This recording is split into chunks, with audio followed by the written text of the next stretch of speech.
નીકળી જાઓ.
આજે જે કઈ ઘટનાક્રમ બન્યો, પહેલી જ વખતે સાધુ સમાજના સામે આવીને તમને જે પ્રશ્નો પૂછવા હશે એ પ્રશ્નો પૂછો એવી પહેલ થઈ.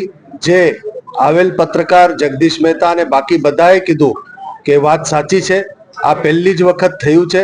એટલે મારું કામ સારું લાગે બધાને અથવા તો એમને ગળે વાત ઉતરે કે ના ઉતરે, પણ સત્ય શું છે એ કહેવાનો પ્રયત્ન હતો અને સત્ય કહેવાનો પ્રયત્ન મેં કર્યો.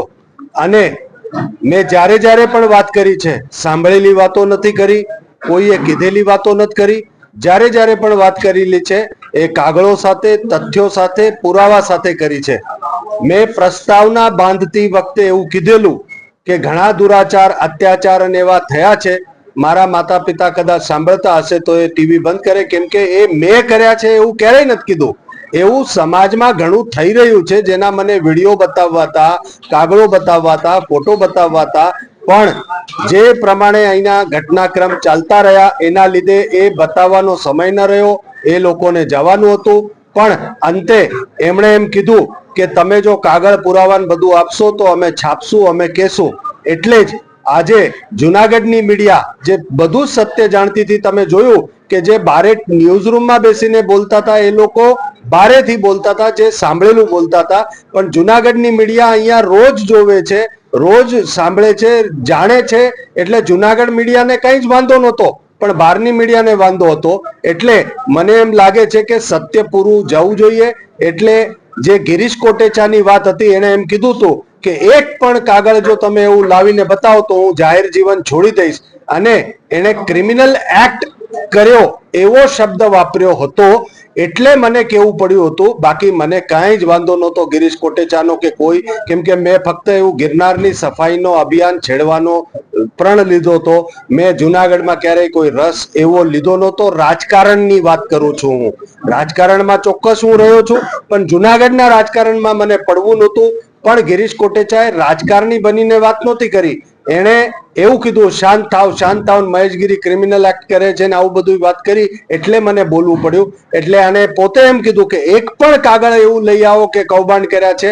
ધર્મની સંપત્તિ પચાવી પાડવાના ગિરીશ કોટેચાએ 110% કૌભાંડો કર્યા છે, જેની વાત મેં મીડિયામાં ત્યારે પણ કરી હતી, એના કાગળો પણ રજૂ કર્યા હતા.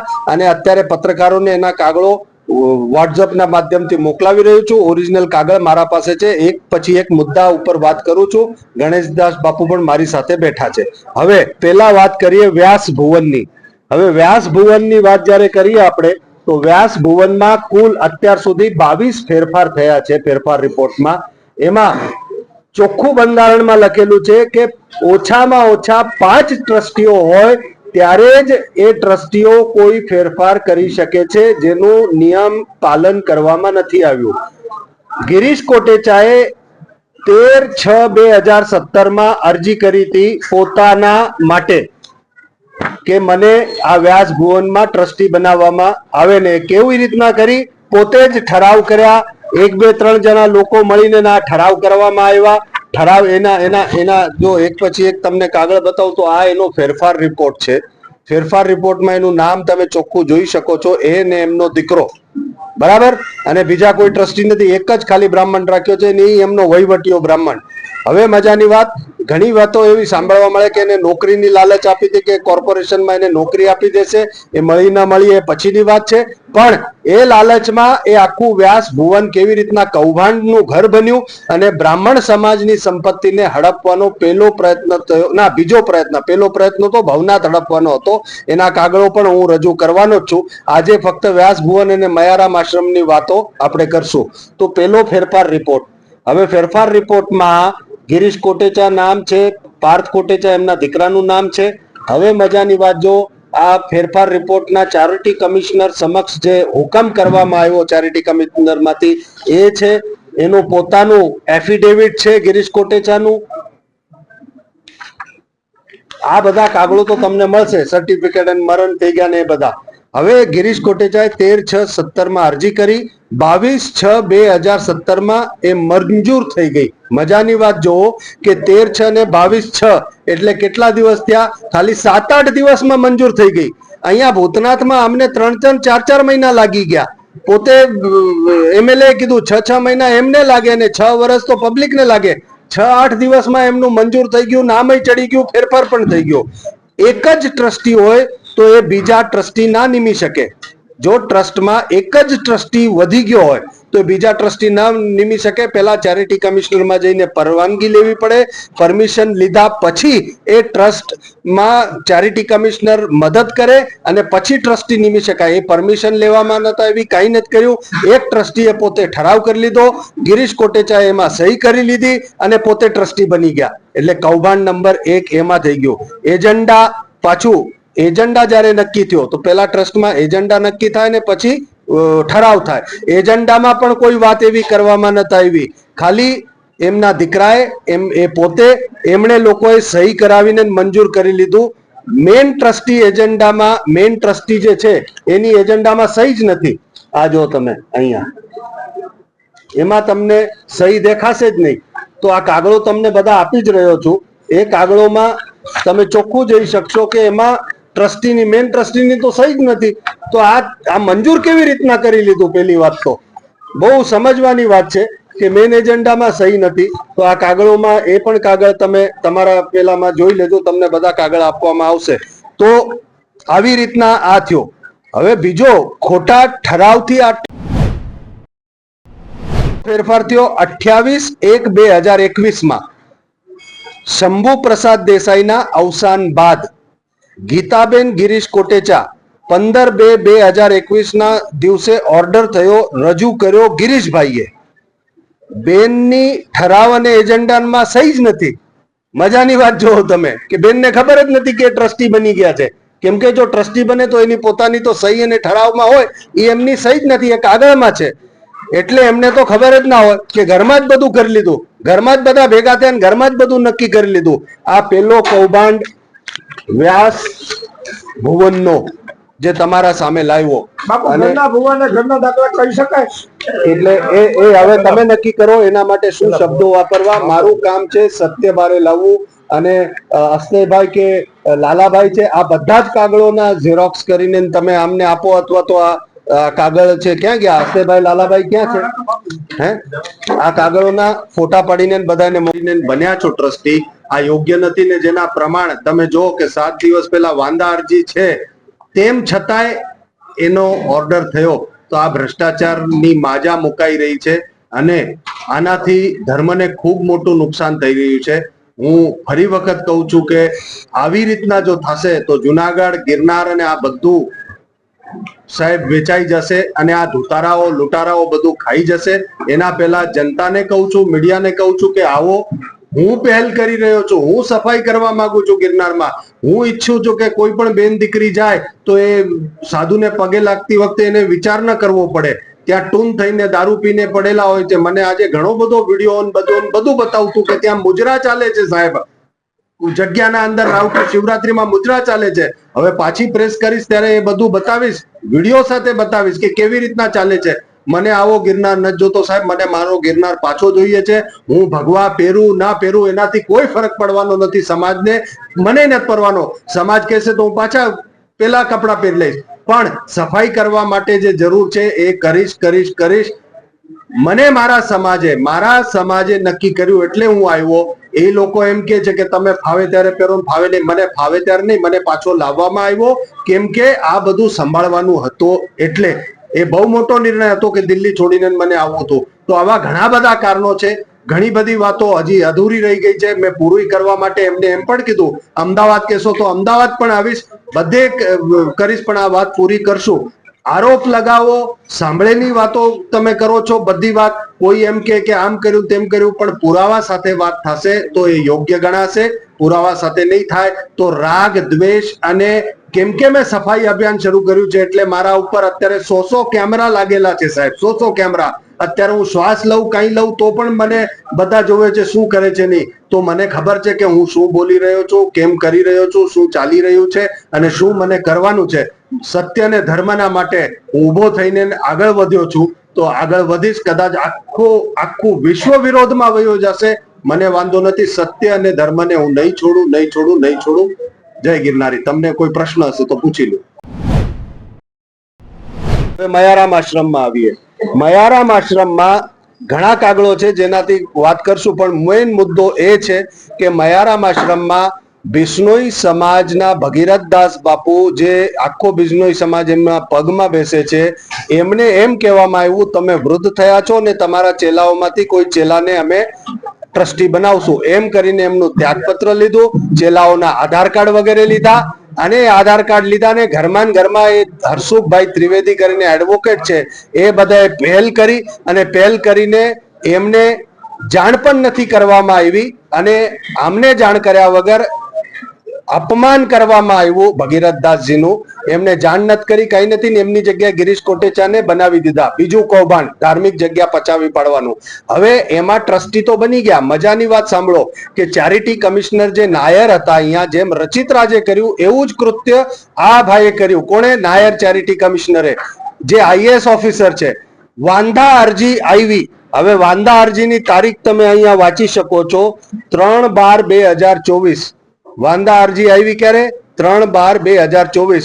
તો એક નિયમ છે, કોઈ પણ વાંધા અરજી આવે તો એ વાંધા અરજી વાળાને બોલાવવામાં આવે, એને સાંભળવામાં આવે, એ યોગ્ય છે કે નહીં એના પુરાવા રજૂ થાય, અને એ થયા પછી જ કંઈક કાર્યવાહી થાય. પણ એ વ્યક્તિને બોલાવવામાં જ આવ્યો નથી. 3 તારીખે વાંધા અરજી આપવામાં આવી હતી કે આ જે નિમણૂક થઈ રહી છે ટ્રસ્ટીની, આ ખોટી રીતે થઈ રહી છે.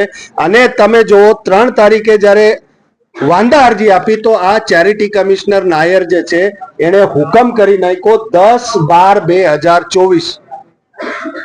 7 દિવસ પછી હુકમ કરી લીધો. વાંધા અરજી હોવા છતાંય આ બહુ મોટો ગુનો છે, પાપ થયું છે, અને સ્વાભાવિક છે, વહીવટ વગર તો થયો જ ન હોય. કહેવાનો મારો ભાવ એ છે, આ બે, એક ફેરફારનો છે ને એક હુકમનો ઓર્ડર છે. આની તારીખ 10/12 આ જોઈ લ્યો. 7 દિવસ પહેલા વાંધા અરજી છે, એને બોલાવવામાં નતા આવ્યા, અને મયારામ આશ્રમના ટ્રસ્ટી એને ઘોષિત કરી દીધા. કેટલું કૌભાંડ ચાલી રહ્યું છે. એક અધિકારી ભ્રષ્ટ થઈ જાય, સરકાર, હું હાથ જોડું છું આપને કે સાહેબ અમારા ગિરનારમાં બહુ ખોટું થઈ રહ્યું છે. આ એક ભ્રષ્ટ અધિકારી આવે ને સાહેબ, ધર્મને બહુ નુકસાન કરી રહ્યા છે, એના પડઘાઓ બધા પડી રહ્યા છે ને અમે બધા સહન કરી રહ્યા છે. હું બધાને પવિત્ર હૃદયથી કહું છું, મને કઈ નથી જોતું આમાંથી, પણ સાહેબ રાજકારણ એક વસ્તુ છે. એક વ્યક્તિ કેવી રીતના પોતાના પદના દુરુપયોગ અને તાકાતના દુરુપયોગથી ધર્મની સંપત્તિ હડપવાનો પ્રયત્ન કરે છે, એના માટે આપણે આગળ આવવું જોઈએ. એક વ્યક્તિનો સડો નીકળશે તો જુનાગઢ એનાથી ખૂબ સુખી થઈ શકે છે. એટલા માટે મેં કીધું તો કે વિકાસ 0 અને ગિરિયો હીરો. અને હવે તો ગિરિયો ગાંડો થઈ ગયો, કંઈક ને કંઈક કરવા માંડ્યો છે. ગિરિયા તું તો ગયો, તે જ કીધું તું કે એક કાગળ લાવો, બે કાગળ, બે કૌભાંડો તમારા લઈ આવ્યો છો. તો હવે જુનાગઢને મુક્ત કર ભાઈ, તારાથી તારું જે કરવું હોય ધંધો કર, પણ જુનાગઢને મુક્ત કર, ગિરનારને મુક્ત કરે. અમારા ધર્મના સંપત્તિ ઉપર ડોળા કાઢે છે. આવી પ્રવૃત્તિઓ શા માટે રાખો છો ભાઈ? શા માટે રાખો છો? તો આ બધી વાતો તમારા સામે લાવવી હતી, અને કાગળો સાથે લાવી રહ્યો છું, સાંભળેલી વાત નથી. અને જે આશ્રમની વાત મેં કરી, બિશ્નોઈ આશ્રમ વડાલના અંદર છે. ભગીરથદાસ બાપુજીના શિષ્ય ગણેશદાસજી અહીંયા છે. હું એમને કહીશ કે 2-3 મિનિટ જે એમને લેવા હશે, આખી ઘટના શું છે એ તમારા સામે મૂકે, જેથી સત્ય તમને ખબર પડે. ગણેશદાસજી બાપુ. આજે હું પોતે જ ટ્રસ્ટી છું અને હું પોતે જ સંચાલન કરું છું. 1997માં જે તે સમયે મારા દાદાએ હરાજી કરેલી હતી. એ હરાજીમાં આ લોકોએ જે તે સમયે રાજકોટ ચેરિટી કમિશનર પાસે જવાનું હોય ને પૈસા ભરીને જગ્યા લેવાની હોય, એ પ્રમાણે એ લોકોએ લીધી હતી. આજે મારા ફાધરે જે તે સમયે, વડીલ મારે કોઈ હતું નહીં સાથે, એટલે મારા ફાધરે જે તે સમયે ગિરીશભાઈને જે તે સમયે ટ્રસ્ટી તરીકે લીધા હતા. અને એ પારિવારિક સંબંધને કારણે જ આ બધું ટ્રસ્ટમાં ગિરીશભાઈ આવ્યા છે. ખાસ કરીને ગિરીશભાઈ એ વાત ઈ કરતો તો આઈની વાત નથી. આની તો કોકે એને આમી અધૂરી માહિતી આપી જાય ને આ ટેવવાળો માણસ છે. આની ટેવ જ આ છે. એને જેટલા જગદીશભાઈ પ્રશ્ન પૂછ્યા કે આ હું હતું તો એના હું તમને કહી દઉં કે 1997ની અંદર આ જગ્યા ટ્રસ્ટની, આ પણ પ્રાઇવેટ ટ્રસ્ટ હતું, આ કોઈ પારિવારિક ટ્રસ્ટ હતું. એમાં પણ 3-4 જણા ઓફ થયા. એ સમયે પ્રત્યુષના ફાધરે મને બોલાવીને એમ કીધું કે ગિરીશભાઈ, હવે આમાં પણ જયારે આ મંદિર છે, શિવનું મંદિર છે, હવેલી છે, તો આના માટે પણ કંઈક દર મહિને લાઇટ બિલ આવે, પૂજારીનો ખર્ચો હોય. એ સમયે એના ફાધરે મને ટ્રસ્ટીમાં લીધો હતો. એક વાત, આ તું જેમ ભવનાથના મંદિરમાં ચડી બેઠો, ભૂતનાથના મંદિરમાં ચડી બેઠો, તારે માં અંબાજીનું મંદિરમાં તું ચડી બેઠો, આ એવું ટ્રસ્ટ નહોતો. મારું પોતાનું ફાધરે બનાવેલું ટ્રસ્ટ હોય ને એમાં કોને લેવો એ મારા ફાધર નક્કી કરે અથવા મારા ભાઈઓ નક્કી કરે. તો આના ફાધરે ને એ પણ કહું છું, જેમ બોલ્યો ને કે બંગલો બનાવીને અંદર હોય, કે બંગલો આજથી ને 27 વર્ષ પહેલા એ હરાજીમાંથી ને જગ્યા લીધી હતી. રાજકોટ કમિશનરે એનો ઠરાવ, ચેરિટી કમિશનરે જે હરાજી બહાર પાડી હતી એનો ઠરાવ દસ્તાવેજ થયો છે. એનો ઠરાવ એ બધું પણ તમારે જ્યારે જોઈએ ત્યારે મારી પાસેથી તમારે લઈ જવાનું. હવે મેઇન વાત આવે છે કે મયારામ બાપુના આશ્રમની. ગિરીશભાઈ, ખાસ કરીને મહેશગીરી બાપુએ જે આક્ષેપો કર્યા છે એનો શું કહેશો તમે? આજે ભૂતનાથની અંદર 3 સિનિયર પત્રકારો, જગદીશભાઈ મહેતા, કિશન દવે અને દીક્ષિત ઠક્કર, આ ત્રણેયને ચેલેન્જ ફેંકી હતી કે અહીંયા ભૂતનાથ મંદિરમાં તમે ચર્ચા કરવા આવો. પહેલા વખત તો આ જે પદ્ધતિ હતી ને, 12 બોર્ડ મારવા, દરેક વાતના જવાબ હોય. તમે પણ મને જ્યારે પૂછો છો ત્યારે મારે જવાબ દેવો જ જોઈએ. મેં પૂરેપૂરી આખી લાઈવ એની સભાને સાંભળી અને એની અંદર એણે આક્ષેપ એવો કર્યો કે વ્યાસ આશ્રમ કે જે ગિરીશ કોટેજા અંદર બ્રાહ્મણની જગ્યામાં કરી ગયો છે, એ બ્રાહ્મણના અહીંયા હું તો એમ કરીને ઓલાને બોલાવે. આ જોઉં તમે, આ ખોટી વાતનો માસ્ટર માણસ છે. આ જગ્યા 1997માં, બરાબર સાંભળજો, આની જાહેર હરાજી થઈ હતી રાજકોટમાં, ચેરિટી કમિશનર રાજકોટમાં. ક્યારે? 1997માં. આ હરાજીમાં એ સમયે જગ્યામાં હરાજીમાં અમે રાજકોટ ગયા હતા અને એમાંથી ને લીધેલી હતી. આ પણ પ્રાઇવેટ ટ્રસ્ટ હતું. આ કોઈ આવા જે તું બધાની ઉપર ચડી બેસે જ ને એવું ટ્રસ્ટ નહોતું. આની કાયદેસર 1997માં હરાજી થઈ હતી. એની બધી નકલ છે. ચેરિટી કમિશનરે જે હરાજી બહાર પાડી હતી, હરાજીમાં જે ગયા હતા, પછી હરાજીમાં જે ભાવથી અમે લીધી, આ એના માલિક છે. માલિક એટલે આના દાદાએ, પ્રત્યુષ મારી પાસે બેઠો જ નહીં, એના દાદાએ આ જગ્યા 1997માં હરાજીમાં બહાર પાડેલી હતી. એનો જવાબ પ્રત્યુષ જ આપશે. બીજી વાત, એણે મયારામ બાપુના આશ્રમની જે વાત કરી, તો મયારામ બાપુના આશ્રમની મારા બંગલાની બાજુમાં જ છે. એની પોઝિશન તમે જો તો અત્યારે 60 છોકરા ભણે છે. હાવ ગરીબ ઘરના છોકરા, અમુકની કોઈ ફી પણ નથી ભરી શકતું. મા બાપ વગરના છોકરા, તેની ફી પણ એવી પોઝિશનની અંદર. જ્યારે મનસુખભાઈ વાજાઈને મને વાત કરી, અમે એક સુરતની પાર્ટી પાસેથી ને 60 લાખ રૂપિયા દઈને આખું છોકરાઓને રહેવાનું, હોટલમાં રહેતા હોય ને એવું સરસ બિલ્ડિંગ બનાવી દીધું. આજે પણ દર મહિને આટલી 37 ગાયો છે અને 60 છોકરાની ત્યાં આવક તો છે નહીં કોઈ. આના ખર્ચા ઉપાડવા માટે થઈ અને મનસુખભાઈને જે તે વખતે મને એમ કીધું કે ભાઈ ગિરીશભાઈ, એવી પોઝિશન છે ખરાબ, તમે આવો ને ટ્રસ્ટીમાં. મેં એને પહેલાં પણ ના પાડી હતી અને એ ટ્રસ્ટીનો એ લોકોએ સર્વાનુમતે મારો ઠરાવ કર્યો. આ મનસુખભાઈ વાજા, આ પ્રત્યુષ છે. પ્રત્યુષ મેઇન વાત જે આ આપણી વ્યાસ આશ્રમની છે, આજે પણ ઈ છે પોતે. હું પોતે જ ટ્રસ્ટી છું.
જી જી ધીરે ધીરે આજે જે કઈ મેયરના આક્ષેપો થયા છે શું કહેશો ટ્રસ્ટી?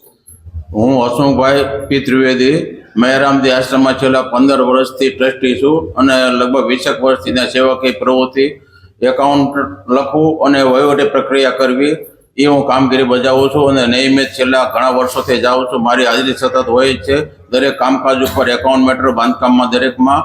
ભૂતનાથ મંદિરની અંદર હું 15 થી 20 વર્ષ વિદ્યાર્થી તરીકે મારું જીવન મેં ગુજારેલ છે. મારા ફાધર અને મધર નાનપણની ઉંમરથી ગુજરી ગયા હતા, જેથી અમારા ગામના વિદ્યાર્થીઓ હતા એ મને ભૂતનાથમાં લઈ આવ્યા હતા. આ મહંત છે એ ચોથા મહંત છે મારી યાદીમાં. પહેલા બ્રહ્મગીરી બાપુ હતા, પછી વિશ્વદાનંદ બાપુ આવ્યા, પછી વસંતગીરી બાપુ, અને હવે અત્યારે આદરણીય મહેશગીરી બાપુ આવ્યા છે. એટલે જે શરૂઆતમાં મેં મારી એમકોમ LLB સુધી વકીલાતની પદવી ભૂતનાથમાં રહીને જ મેં કરેલી છે. મેં 12 થી 15 વર્ષ સુધી સવા સાંજ બેની આરતી બ્રહ્મગીરી બાપુના સમયમાં કરેલી છે. એ પછી હું સેવા ભાવનાથી મહેરામ આશ્રમમાં 1 વર્ષ હું પેલી કોમર્સની અંદર ભણેલો. ત્યારથી મને ટ્રસ્ટમાં મેં 1-2 ભૂલો કાઢીને મને લેવામાં આવ્યો જે તે વખતે અભિરામ બાપુના આચાર્ય પદેથી. પછી અમારા ટ્રસ્ટની અંદર જગ્યાઓ ખાલી પડી. તે પછી રામનારાયણ બાપુ તે અમારા પ્રમુખ હતા. પછી એમને વાત કરી કે ભાઈ આપણે ટ્રસ્ટી છે, તો એણે પછી મુક્તાનંદ ગુરુ મહેશગીરી પર કળશ ઢોળો કે આપણે આમને લઈ લઈએ તો આપણે થોડી રાહત થાય. કારણ કે મુક્તાનંદ બાપુ જે ભવનાથ વંશ ચલાવતા, અમારા રાષ્ટ્રીય અંદર ઘઉં તેલની જ ખાસ જરૂરિયાત રહેતી, એટલે એને અમે લઈ લીધા. એની દેરીમાંથી રેગ્યુલર આવતા, મિટિંગમાં આવતા, સહી કરી જતા, અને 1-2 વાર એને ઘઉંનો પુરવઠો પણ પૂરા પાડેલો. એ દરમિયાન કોરોના કાળમાં તેનું અવસાન થઈ ગયું. પછી મારી ઈચ્છા એવી હતી કે ભાઈ આપણે મુક્તાનંદ ગિરીશ બાપુ જ આપણા ટ્રસ્ટમાં હતા, એમની જગ્યાએ એમના ગુરુજી અત્યારે હાલ કારભાર સંભાળે છે, ભૂતનાથ મહંત તરીકે આવ્યા છે, એને આપણે ટ્રસ્ટમાં લઈએ તો આપણે જે અનાજ તેલની જે વિદ્યાર્થીઓ જે ગરીબ રહે છે અને ગાયોની ભવાનો ખર્ચો છે એ આપણે પાર પાડીએ કે. એ માટે મહેશગીરી બાપુનું જૂના વિદ્યાર્થી તરીકે 8 થી 8-10 માસ પહેલા મુલાકાત કરવા ગયો. એમને મેં કાને વાત પણ નાખી કે અમારા ટ્રસ્ટને આપણે લેવાની ઈચ્છા છે. તો એમને અત્યારે જે અવસાન પામી ગયા તનસુગીરી બાપુ એના મોટા પીર બાબા કહેવાતા. એ કે હું એમને પૂછી લઉં છું, એ જો આ પાડે કઈ રીતે છે તો હું મારી મંજૂરીથી હું દાખલ થઈશ. એ વાતને 3-4 મહિના વીતી ગયા. પછી પાછો ગયો તો મુલાકાત નહોતી, પણ થાનો એક વિદ્યાર્થી મહેશગીરીભાઈ નામ છે, એણે એમ કીધું બાપુ હમણાં બહુ વ્યસ્ત હોય, 3-4 જગ્યાઓ સંભાળે છે, પહોંચી નહીં કે પણ એની ઈચ્છા ન હોય એવું લાગતું હતું મને. પછી મેં જવાનું ટાળ્યું. એ દરમિયાન અમારો હેતુ એક જ હતો કે મહેશગીરી બાપુ ભવનાથથી ધર્મક્ષેત્ર ચલાવે છે, હજારો માણસો સવાર સાંજ જમે છે, આપણે 50-60 વિદ્યાર્થીઓ છે, એના પૂરતું તેલ ક્ષેત્રનો અનાજ થઈ જાય, એ મહેશગીરી બાપુ પૂરું કરી દે તો આપણે કોઈ આ બીજા દાતાઓ પાસે બહુ અપેક્ષાઓ રાખવાની ન રહે. એ હેતુથી અમારો એક જ હેતુ હતો.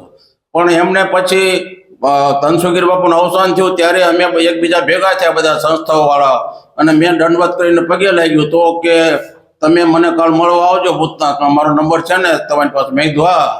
એટલે ગયો. એટલે મેં કીધું આપની પાસે 1-2 વાર આવ્યો હતો પણ નથી. હવે અમે ગિરીશભાઈને ટ્રસ્ટી તરીકે લઈ લીધા છે. અમારે તો કોઈક અમારી આર્થિક જરૂરિયાત સંતાશે, ઘઉં તેલ 60 ગરીબ વિદ્યાર્થી છે, ગાયો છે 35-40 જેટલી, એનો નિભાવ ખર્ચ કરે એવા અમારા દાતાની જરૂરિયાત છે. મારી સાથે સેવાકીય પ્રવૃત્તિઓ કરનાર જેનો જુનાગઢ સંસ્થાની અંદર નામ છે મનસુખભાઈ વાજા, અને સંસ્થાઓ અને પ્રવૃત્તિઓમાં સંકળાયેલા છે. એવો એ નામ અભિભાઈ ગિરીશભાઈ કોટેચા આપણને સહયોગ આપે એમ છે. આપણે કહીએ એટલે આપણું એ લોકો લોહાણંદ મહાજનવાડી છે એ જમવામાં બહુ માનતા હોય, વિદેશી જમાડવાની અંદર આપણને અનાજનો સહયોગ થશે એ હેતુથી અમે લીધા છે. અમે ટ્રસ્ટની અંદર કાયદેસર પ્રવૃત્તિ કરી, ઠરાવ પસાર કરી, ચેરિટીની મંજૂરી કરી અને વિધિ પ્રોસિજર કરીને ગિરીશભાઈને લેવામાં આવેલ છે. કોઈને રાજીનામે લીધે નથી, કોઈ ગેરકાનૂની પ્રવૃત્તિ, કાયદા વિરુદ્ધ હું પોતે વકીલ હોઉં, કાયદાકીય વિરુદ્ધ કોઈ પ્રવૃત્તિ ન કરું, કેમ કરું ન કરું મને સંપૂર્ણ ખ્યાલ છે. હું જે બોલું છું એનો સંપૂર્ણપણે મારી જવાબ દેવાની મારી કોઈ પણ વસ્તુની મારી પૂર્વ તૈયારી છે. ખાસ કરીને